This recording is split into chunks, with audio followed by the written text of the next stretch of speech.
પ્રદેશ ભાજપ અગ્રણી જગદીશ વિશ્વકર્માનો જામનગર પ્રવાસ કાર્યક્રમની અંદર સાંસદ પૂનમબેન અને મંત્રી રીવાબા ઉપસ્થિત રહ્યા। જગદીશ વિશ્વકર્માએ નારી શક્તિ વંદના અધિનિયમના વખાણ કર્યા છે। કહ્યું દેશના વિકાસમાં મહિલાઓનો ફાળો મહત્વનો છે। અવકાશથી લઈ સ્ટાર્ટઅપ સુધી મહિલાઓ અગ્રેસર છે અને 181 અને નમો સરસ્વતી યોજનાથી મહિલાઓનું ભવિષ્ય સુરક્ષિત થયું હોવાનું જણાવ્યું। કહ્યું કે કોંગ્રેસ પાસે ઉમેદવાર ન હોવાથી ભાજપે પૂરા પાડ્યા।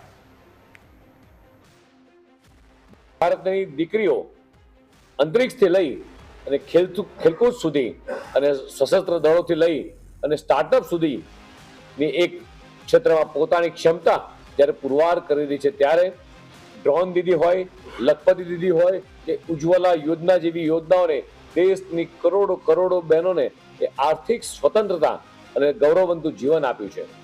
મહિલા સુરક્ષા માટે આપણે અભયમ 181 હોય, હેલ્પલાઇન જેવી વિવિધ યોજનાઓ દ્વારા માતાઓ, બહેનો, દીકરીઓને સુરક્ષિત વાતાવરણ એ પૂરું પાડ્યું છે।